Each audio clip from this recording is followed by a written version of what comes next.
La Universidad Autónoma de Yucatán, Secretaría de Rectoría y la Facultad de Ciencias Antropológicas presentan Voces Universitarias. Visión Juvenil.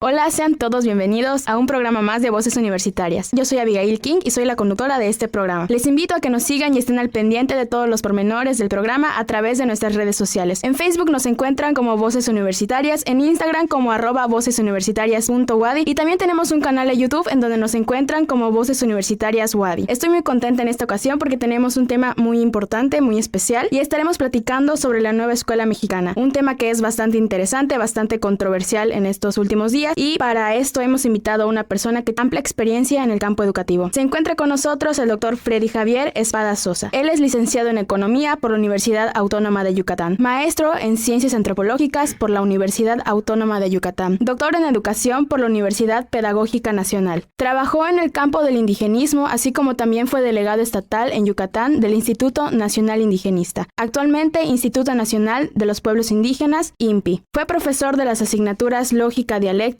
Método Científico, Antropología Marxista, Marxismo, Antropología e Indigenismo, Antropología de la Educación, Antropología Mexicana, Historiografía de la Educación en Yucatán y Antropología Económica. Fue 2 veces director de la Unidad 31-A de la Universidad Pedagógica Nacional, la primera vez de 1995 a 1999 y posteriormente del 2020 al 2023. Fue profesor en la Maestría en Desarrollo Educativo. Fue sinodal en exámenes profesionales de las diversas licenciaturas a nivel posgrado de la UPN y en la Facultad de Ciencias Antropológicas de la UADY. Es también colaborador del Diario de Yucatán desde 1990 hasta la fecha sobre temas políticos, educativos y culturales. También es autor de varios libros, por ejemplo, Grandes Pedagogos Yucatecos, volumen 1 y volumen 2, Política Educativa y Revolución, volumen 1 y volumen 2, entre muchos otros. Doctor, bienvenido al programa, ¿cómo se encuentra? Y pues gracias por aceptar la invitación. Muchas gracias, Abigail King, aquí muy contento de regresar a mi antigua casa de trabajo y de estudios, la Facultad de Ciencias Antropológicas. Muy contento, muchas gracias por el espacio. Creo que ha sido bastante controversial cómo se ha manejado este tema de la nueva escuela mexicana, ¿no? Pero creo que existe mucha desinformación sobre el tema, ¿no? Creo que una primera pregunta por la que me gustaría empezar sería, ¿qué es la nueva escuela mexicana? Porque estoy segura de que muchos estudiantes y también egresados de la misma universidad pues desconocen de este tema y creo que es importante que los egresados, sobre todo de educación, pues conozcan y dominen más este tema. Sí, hay mucha desinformación y desde luego hay una campaña muy fuerte de algunos sectores conservadores de la sociedad en contra de nuestro nuevo modelo educativo, ¿verdad? Como siempre ha sido, cuando hay cambios avanzados en el campo educativo, pues la educación es un espacio de disputa, es un ámbito de disputa de la sociedad. Siempre ha sido así históricamente. Cuando aparecen innovaciones, cambios en las sociedades, en los sectores que no desean o que no van estos cambios a tono con sus intereses, pues lógicamente utilizan su influencia para oponerse. Bueno, es parte de la dinámica de los cambios que vive el país desde el 18. Bueno, la nueva escuela mexicana es producto de los cambios que se realizaron al artículo 3 constitucional en 2019 y también con motivo de la nueva Ley General de Educación emitida también en ese mismo año. Y que finalmente fortalece, digamos, las atribuciones del Estado en materia de educación. La educación se ve como un derecho humano, la educación se ve como un bien público, porque además ha sido definida así por la UNESCO, por las Naciones Unidas. No es una mercancía, no es un producto que se pueda vender al mejor postor, sino que es un derecho que tienen todos los ciudadanos de acceder a el conocimiento, a la cultura, etcétera, ¿no? Entonces, pues pudiéramos decir en síntesis que la nueva escuela mexicana es el nuevo modelo educativo que brota de estas reformas que acabo de comentar y que representa, digamos, una ruptura paradigmática en cuanto al modelo anterior, ¿no? El modelo anterior estaba dominado por el enfoque de competencias, es un enfoque que se fue agotando gradualmente, porque prácticamente pues se fomentaba, como su nombre lo dice, la adquisición de competencias, desde luego, pero a la vez la competitividad entre los alumnos y alumnas con miras a su vez a competir duramente en el mercado laboral. Esta nueva escuela mexicana pues es el nuevo modelo educativo que rompe, digamos, con la vieja forma de compartimentar los conocimientos. Y ahora podemos abundar más adelantito en la entrevista sobre cómo estaría o está articulado este nuevo modelo. Pero básicamente podemos hablar de que los componentes de la nueva escuela mexicana y del nuevo modelo curricular pues tienen 7 ejes articuladores, que son la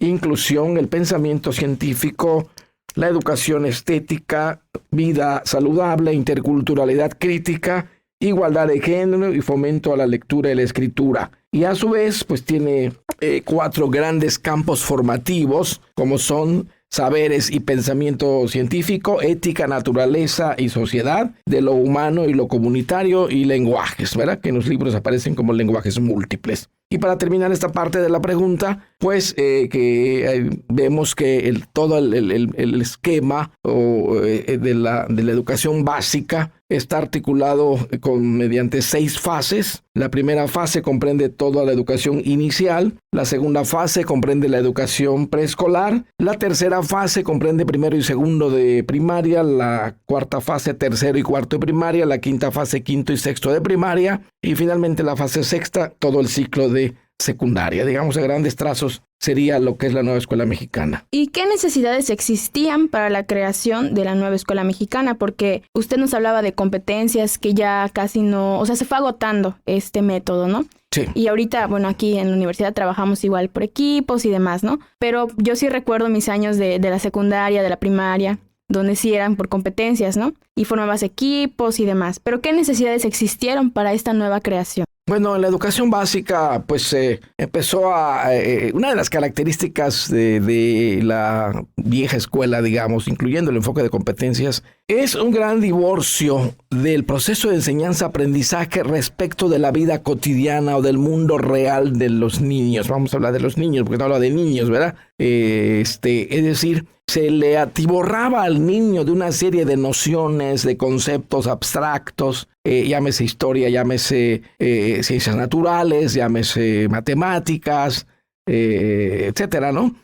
Donde hay una desconexión, porque el niño está encerrado en el aula y su mundo real, su mundo familiar, su mundo comunitario, el mundo social en el que él se desenvuelve, quedaba aislado, ¿no? Entonces el interés del niño se pierde porque el proceso de enseñanza-aprendizaje no se focaliza o no se basa en el interés de los niños, que por su nivel de desarrollo biológico y psicológico, pues requiere una cierta dinámica de interacción, valga la expresión, tiene mucho de la escuela activa, ¿no? De interaccionar directamente con los objetos del conocimiento, en este caso con su entorno y con su contexto, ¿no? Entonces, todo esto no es muy nuevo, porque en otros años atrás, ¿verdad? La escuela activa, la escuela nueva, la escuela por proyectos, no, tuvo antes su origen, pero se fue abandonando, ¿no? Y aparecieron otros modelos. Y finalmente, pues, con las políticas neoliberales, pues, se aterriza en el enfoque por competencias, que finalmente, agota sus posibilidades y lo podemos observar con las mismas pruebas internacionales de que tanto se cacarea, pues realmente nos volvimos un país de reprobados, ¿verdad? Desde hace muchos años. Entonces, este nuevo modelo, pues, intenta resarcir esta situación y atender las necesidades de desarrollo de los niños en un mundo globalizado, en un mundo intercultural, en un mundo diverso, donde nuestra sociedad misma es diversa, en lo cultural, en lo lingüístico, en los contextos urbano, rural, semiurbano, indígena. Entonces, impregnado de una gran dosis de humanismo y de cooperación pedagógica. Creo que mencionó algo bastante importante, que es el contexto en el que viven los niños, ¿no? Las infancias. Y se deslindan un poco la educación de estos mismos contextos.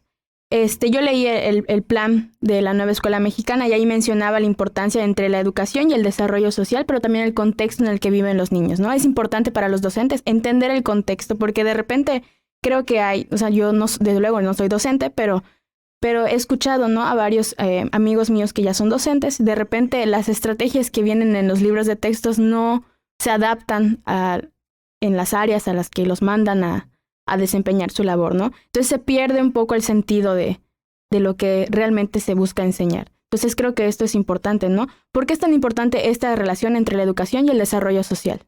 Bueno, la educación siempre ha sido, ¿verdad?, un factor fundamental para el desarrollo económico, social y cultural de los pueblos, de todos los pueblos del mundo, ¿no? Históricamente, la sociedad, la educación ha sido pues un puntal, ¿verdad?, un aspecto esencial para el desarrollo de todas las naciones, todos los países.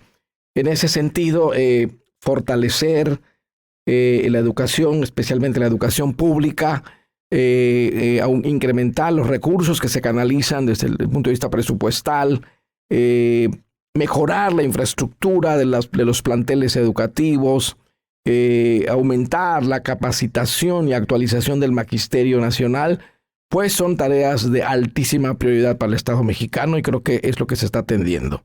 Ahorita veo que para las personas que no pueden verlo, obviamente, porque es radio, pero el doctor hoy trajo aquí sus libros, que la verdad es que están muy bonitos. ¿Y cómo se integra la comunidad a este nuevo plan? Veo que en la portada de los libros, pues la verdad es que destacan mucho los dibujos, las fotos. Hay un libro que tiene una foto preciosa como portada. Y desde luego tiene una nueva presentación. ¿Cómo se integra la comunidad en los libros? Bueno, la comunidad en la concepción de la nueva escuela mexicana puede entenderse en distintas dimensiones, ¿no? Dentro de los materiales que integran el paquete de los libros de texto, hay unos que se llaman proyectos de aula, proyectos escolares y proyectos comunitarios.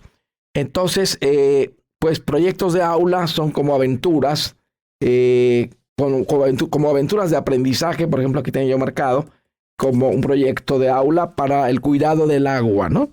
Hace referencia a un niño que le gusta estar en la escuela porque hay agua y se puede lavar las manos, y puede ir al baño y utilizar la descarga del agua. En su comunidad o en su barrio pues no hay, ¿verdad? Y entonces ese proyecto consiste en hacer reflexionar a los niños de la importancia de cuidar el agua, porque no todos tenemos, lamentablemente, no todos los seres humanos tienen acceso a agua potable, digamos, y limpia en sus comunidades. Entonces es un proyecto. Entonces el aula es una comunidad, ¿verdad? Una comunidad de aprendizaje, una comunidad de convivencia, donde se entreveran distintas visiones de los niños que vienen de contextos diferentes, sean del mundo rural o del mundo urbano. Los proyectos escolares, pues como su nombre lo indica, tienen que ver con la escuela vista como una comunidad, ¿no?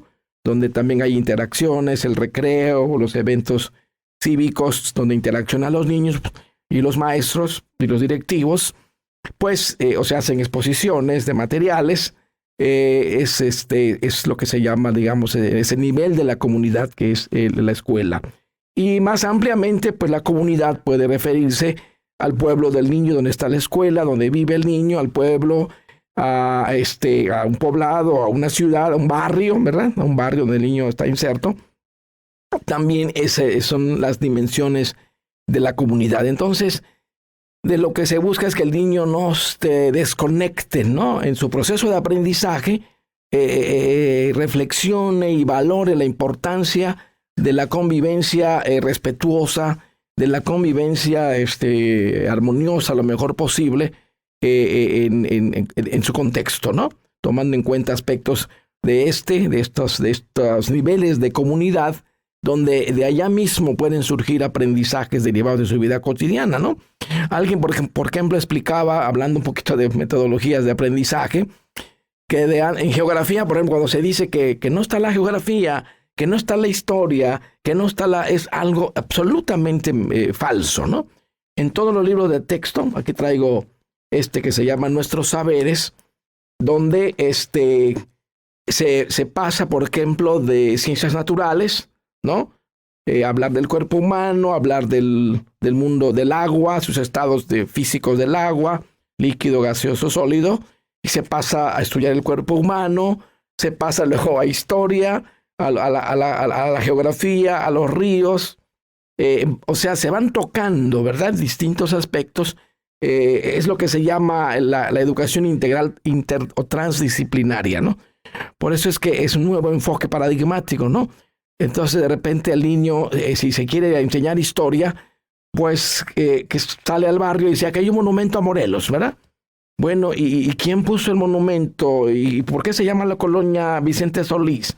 ¿Quién fue Vicente Solís? Pues nadie sabe, nadie supo, ¿no? Y entonces es muy importante saber que han habido personajes que tuvieron méritos sociales, algo hicieron de relevancia para la sociedad que está llevando la colonia su nombre, e incluso hay un busto allá, ¿no? Entonces es un ejemplo donde se puede articular la historia, se puede articular, bueno, el parque cuánto mide, ¿no? Por ejemplo, el parque cuánto mide, estamos hablando de aritmética, de geometría, qué forma tiene, etcétera, ¿no? Entonces de ese ejemplo, allá se pueden entreverar las disciplinas y el niño le busca más sentido, ¿no? Y más profundidad al simple río en el sentido del discurrir del agua, ¿no? Por ejemplo. Creo que es el claro ejemplo de que he escuchado, ¿no? Entre amistades mías, que de repente cuando hablábamos sobre cómo nosotros estudiamos y aprendimos las matemáticas, de repente te decían, fulanito fue a comprar 50 manzanas o 50 sandías. Y yo de verdad recuerdo en la primaria, decía, ¿quién en su sano juicio va y compra 50 manzanas? O sea, a mí me costaba mucho entender de dónde surgieron todos esos problemas matemáticos, ¿no? Y por ejemplo, mide el ángulo del poste. Y yo decía, ¿quién se para enfrente a un poste y dice, ¿cuánto medirá el ángulo? Pero así como usted lo plantea, ¿no? El niño por naturaleza tiene curiosidad, ¿no? Y es más fácil que él vaya como entrelazando distintas áreas, distintas disciplinas. Correcto. Sí. Para que pueda mejorar su entendimiento, porque así separado, la verdad es que a mí me costaba mucho trabajo. Sí. Y es complicado. Las hace demasiado abstractas. Exacto, ¿no? es demasiado complejo y frustrante para las personas, ¿no?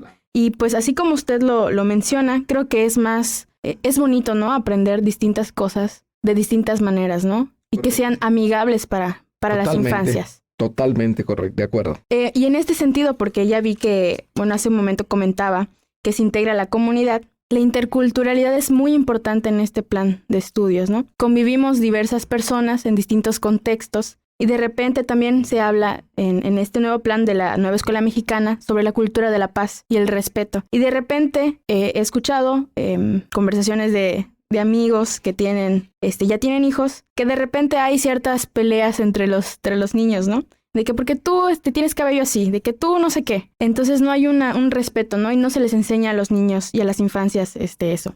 Y la interculturalidad pues también juega un papel importante allá. ¿Cómo debería integrarse esta interculturalidad a la educación? Bueno, uno de los grandes méritos que tiene la nueva escuela mexicana es que propicia la formación de educandos, van a ser ciudadanos, ¿verdad? Que sepan apreciar la diversidad cultural y lingüística y otro tipo de diversidades también, no solamente lingüísticas y culturales, saber apreciar, ¿no? La riqueza que significa el que tengamos 60 y tantas lenguas originarias que todavía sobreviven a pesar de las políticas de exclusión y de discriminación que seguimos sufriendo o teniendo, o prácticas también, claro, de este tipo, que el niño y las niñas se puedan no solo respetar, porque no solo se trata de respetar, eso es muy importante, ¿no? Ni de tolerar solamente, ¿no? Bueno, te tolero, pero chispa, estás hablando maya, como que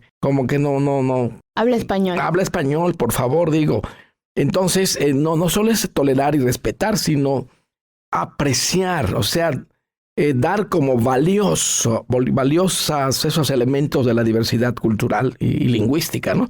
Y que lejos de ser un atavismo o un obstáculo para la convivencia social, para el desarrollo nacional, pues al contrario, son una fortaleza enorme del país, ¿no? Entonces, ¿la interculturalidad qué es? Pues es fomentar precisamente esa convivencia y ese diálogo fecundo entre las culturas. Finalmente, el aula, la sociedad es pluricultural, es multilingüe, pues en el aula, en la escuela, en un grado o en otro, también se entrecruzan las culturas, ¿verdad? Tal vez en la ciudad no se vea tanto, pero digamos en el medio semiurbano y rural, pues esta realidad se siente con mayor fuerza y entonces de repente no se le da el trato adecuado y de allá surgen conflictos. Los conflictos siempre van a haber en los colectivos, ¿no? La escuela no sería una excepción, pero también el manejo de la solución de conflictos, de llegar a acuerdos, del diálogo, del respeto, de la cultura de la paz, también es fundamental que se fomente en la escuela, y eso se había venido como abandonando, ¿no?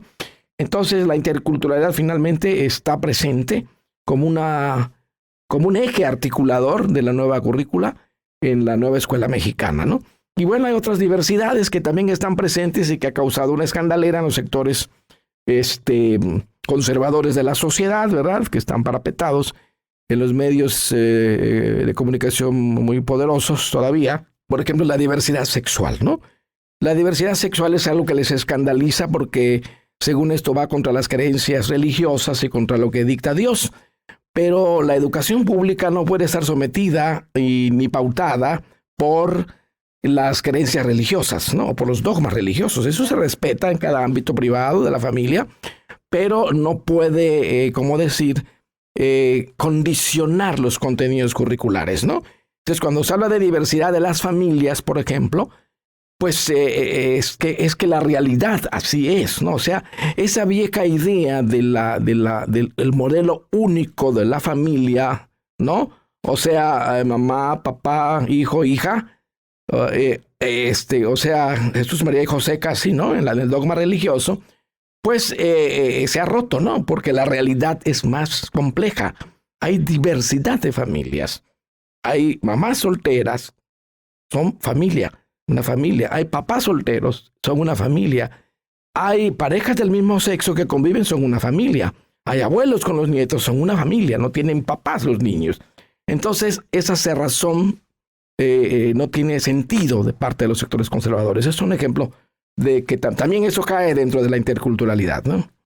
Antes de que continuemos con la plática, me gustaría que nos acompañe a escuchar la cápsula del día de hoy que se llama Líneas y Puntos. Líneas y puntos. Una noticia reciente que ha estado en boca de todos los mexicanos ha sido la actualización de los libros de texto de la SEP, que en su nueva edición han desatado varias críticas debido a su contenido. Sin embargo, esta polémica no sería la primera a la que se enfrentarían los libros de texto gratuitos, ya que durante el periodo de presidencia de López Mateos, quien dio origen al CONALITEG, también hubo fuertes críticas y reclamos sobre la implementación de los libros, que además de ser gratuitos, también pretendían ser únicos y obligatorios, lo cual no terminaba gustándole a otras editoriales, debido al alcance que tenían los libros, ya que llegaban incluso a lugares de difícil acceso. Inclusive, en 1960, el profesor Valentín Zamora, autor mexicano, publicó una carta abierta al presidente López Mateos, en la que advertía que autorizar libros comerciales lesionaba los intereses de los autores e industrias de artes gráficas, discriminaba a prestigiados maestros mexicanos como Daniel Delgadillo, María Enriqueta Camarillo, Luis Chávez Orozco, Rosaura Lechuga y afectaba a empresas papeleras y cartoneras mexicanas. A pesar de todo, los libros de texto continúan evolucionando y buscando adaptarse a las nuevas realidades sociales del país, de la mano de la crítica ciudadana. Esto fue Líneas y Puntos. Gracias por seguir aquí en Voces Universitarias. Les recuerdo que en Facebook nos encuentran como Voces Universitarias, en Instagram como @vocesuniversitarias.wadi y en nuestro canal de YouTube como vocesuniversitarias.wadi. El día de hoy tenemos como invitado al doctor Freddy Espada Sosa para platicar sobre la nueva escuela mexicana. Doctor, ¿cuál es el proceso que se debería seguir para los docentes? Y también, ¿qué consejo les daría a aquellos docentes que están frente a las aulas? Porque creo que tienen una labor titánica ahorita. Totalmente. Bueno, otro de los méritos de la nueva escuela mexicana es que le otorga al docente una autonomía plena de gestión, ¿verdad? Es decir, los materiales que integran la nueva escuela mexicana, los libros de texto, los materiales auxiliares, son eso, son herramientas para impulsar el proceso formativo de los niños y las niñas. Y no son algo inamovible, no son recetas, ¿verdad? Son valiosísimos materiales de apoyo, por supuesto, ¿no? Pero entra ya en juego la autonomía del docente, porque el docente es el que conoce más a los niños, conoce más a los padres de familia, conoce más el contexto y su propia experiencia pedagógica acumulada en los años de su ejercicio docente le permitirán seguramente discernir sobre cómo ir adecuando las estrategias de aprendizaje para sacarle, digamos, provecho, jugo, para generar el conocimiento y generar, pues no solo conocimiento, sino valores, hábitos y pautas de conducta entre los educandos a su cargo, ¿no? Entonces, yo creo que el rol de los maestros es muy importante y, por supuesto, pues la capacitación también tendrá un peso fundamental en esta nueva orientación que tiene la política educativa mexicana a través de la nueva escuela mexicana. Y, por ejemplo, para los que están recién egresando de la Facultad de Educación, ¿dónde pueden estar o dónde pueden encontrar más capacitación sobre estos nuevos planes? Bueno, cada año la Secretaría de Educación Pública da a conocer una convocatoria para aquellas personas que quieran ser docentes de primaria, de secundaria, de preparatoria, y se pues ofertan cursos que un aspirante, digamos, debiera tomar. Así están las pautas nuevas de un curso, un diplomado para aquellos que van a presentar examen. Entonces tienen que acreditar un diplomado de tantas horas. Es impartido por la Universidad Pedagógica Nacional, muchos son en línea. Y los centros de actualización del magisterio también ofertan este tipo de cursos, digamos, para los nuevos que están proyectándose para ingresar al servicio de la educación pública en el país, ¿no? Yo creo que más que nada, bueno, además de estos cursos, también los docentes deben de estar abiertos a nuevas propuestas, ¿no? En planes educativos y también a aprender más cosas, porque creo que platicaba con un amigo el fin de semana y me decía, es que el plan está precioso, está perfecto, pero siento que falta cierta apertura de los docentes, ¿no? Les queda más fácil seguir con sus viejos libros, con sus viejas técnicas, a adentrarse, ¿no? En lo que es la comunidad, a platicar con los niños, ¿no? Entonces creo que igual la apertura a este diálogo, pues también es muy importante para los docentes. Sí, yo creo que se acostumbró a los docentes a darles un recetario, ¿no? Entonces esto, como decir, frenaba o limitaba la capacidad autogestiva del docente en el aula, ¿no? Ahora al revés, ¿no? Ahora se pretende que el docente ejerza a plenitud su autonomía. Finalmente el docente es el que manda en la clase, ¿no? O sea, el supervisor puede decir misa y cosas, ¿no? Pero el docente finalmente es el que puede innovar. Yo fui profesor de muchos maestros en servicio y aprendí mucho de ellos porque había muchos muy creativos. Decía una maestra que ya se jubiló, dice, ¿cómo se fastidia a mis alumnos en historia? ¿Qué hago? Que me puse a reflexionar y entonces innovó su práctica y creó un método, no me acuerdo exactamente, donde los niños hizo que los niños generaran materiales históricos y bueno, una cosa muy bonita que logró que los niños finalmente le vieran el sentido de estudiar la historia, por ejemplo, ¿no? Entonces, apostémosle pues al maestro, cuando se critica mucho y se denosta la nueva escuela mexicana, finalmente hay un desprecio a la capacidad pedagógica de los docentes. Me parece algo obsceno, insano, y porque los docentes son los que más conocen la realidad de la problemática socioeducativa de los grupos a su cargo, ¿no? No hay más, ni la Secretaría de Educación, ni un servidor que les habla puede pretender conocer a fondo. Tenemos ideas, tenemos opiniones, pero quienes más conocen son ellos y ellas, los y las docentes de este gran país y de Yucatán, y por eso hay que apoyarles, hay que alentarles, como pues de acuerdo a necesidades que ellos mismos vayan planteando y no que haya capacitación que viene en cascada, ¿no? Entonces yo creo que también por ahí el tema de la capacitación es fundamental. Pues doctor, muchas gracias por haber aceptado la invitación del programa, me parece muy bonito todo lo que usted comenta, porque los docentes necesitan formación y también hay que seguir apostando por esta educación. Pues muchas gracias, muy amables por este espacio. ¿Qué más puedo decir? Que estoy muy contento y deseo pues larga vida a toda la Universidad Autónoma de Yucatán, a la que le debo mi carrera, mi maestría y haber trabajado aquí en la facultad como profesor de asignatura, y por supuesto larga vida a este espacio radiofónico, larga vida a Radio Universidad Autónoma de Yucatán, y a los nuevos prospectos que se están formando como tú, Abigail King. Qué gusto que haya jóvenes que rápidamente se están, como se dice, poniendo las pilas para tomar el relevo en estas tareas tan importantes de la comunicación social en el campo universitario. Muchas gracias, muy amables. Les recuerdo que si se perdieron algún programa o quieren más información sobre esto, pues nos pueden encontrar en nuestras redes sociales. Les recuerdo cómo estamos en cada una de ellas. En Facebook nos encuentran como Voces Universitarias, Instagram como @vocesuniversitarias.wadi y bueno, en nuestro canal de YouTube, si se perdieron algún programa, pues ahí lo vamos a estar subiendo. En YouTube nos encuentran como Voces Universitarias Wadi.